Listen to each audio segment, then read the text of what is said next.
Les cagots. Ah, les fameux cagots. Oui.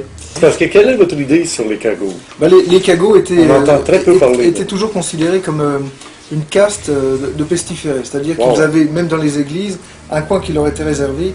Ils n'avaient pas le droit d'être en contact avec On le n'a reste pas de doigts, là. C'est ça. Alors les cagots étaient quoi en fait? Ils étaient Ouais. dans le sud de la France, les, comment dire, les dépositaires de la tradition et de la philosophie des druides.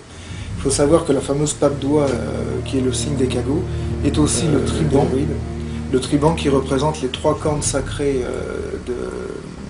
du cerf.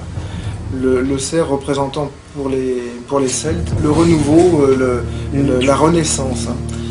Et donc les cagots, c'est ça. C'était pour le sud de la France les garants de cette tradition de la philosophie des druides.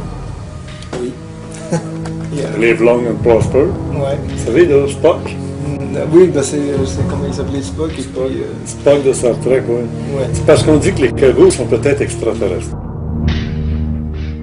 À l'origine de l'histoire, ils descendaient du ciel avec des véhicules qui faisaient un vacarme, mais puis les gens en avaient peur, ils les ont traités de pestiférés, ils en ont cloué sur des planches, ils les ont envoyés sur la rivière. C'est ce qu'on dit toujours des druides, alors on le dit dans d'autres régions de France qu'en Bretagne, mais les druides tiennent leur philosophie d'un dieu qui s'appelait le dieu Dagda, et qui est un dieu qui appartenait au Tuatha Dé Danann, c'est-à-dire aux tribus de la déesse Dana. Et les fameux tribus de la déesse Dana seraient en effet des créatures extraterrestres, arrivées avec des vaisseaux spatiaux énormes. À quelle époque? À une époque qu'on peut situer à 6-7 000 ans avant l'ère du Christ. Et il faut Donc savoir il y a 8 000 ans. Ouais, c'est ça. Alors, la première vague des Celtes était une vague de tribus nomades venues du Caucase et seraient arrivées jusqu'aux côtes occidentales du continent européen, y compris d'ailleurs sur les terres d'Irlande. À quelle époque?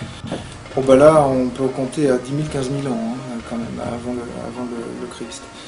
Et c'était à vraiment... la fin des glaciations. Ouais, c'est ça. C'était vraiment des tribus très très primitives. Et ça a donné en fait les tribus celtes qui sont restées après, qui sont installées et qui ont donné les nations celtes, que sont la Bretagne armoricaine, le Pays de Galles, l'île de Man, l'Écosse, l'Irlande, Galice et Asturie. Et je crois que j'ai fait le tour de la question.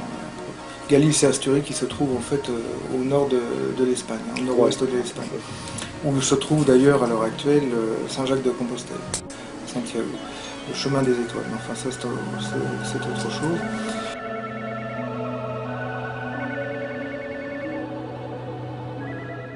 Et donc les cagots, oui voilà, c'est ça, étaient probablement les garants, les descendants de la tradition druidique, et ils avaient eu des liens avec les cathares. Cathare qui vient de catharsis, les purs. Et comme les druides... Et les cagots, on les surnommait les chrétiens. Oui, mais... donc voilà, c'est... Mais dans l'histoire de Rennes-le-Château, ils n'ont pas un rôle clé. Ben non, il suffit qu'un Gérard de Sèvres passe à côté, ou qu'un autre passe à côté, puis finalement, on leur donne pas de rôle. C'est pas que Gérard de Sèvres soit passé à côté, c'est qu'on lui a dit de passer à côté.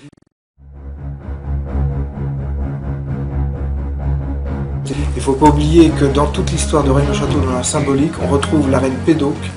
La reine Pédoc qui était qui? La reine des cagots, celle qui avait un pied d'oca, un pied d'oie.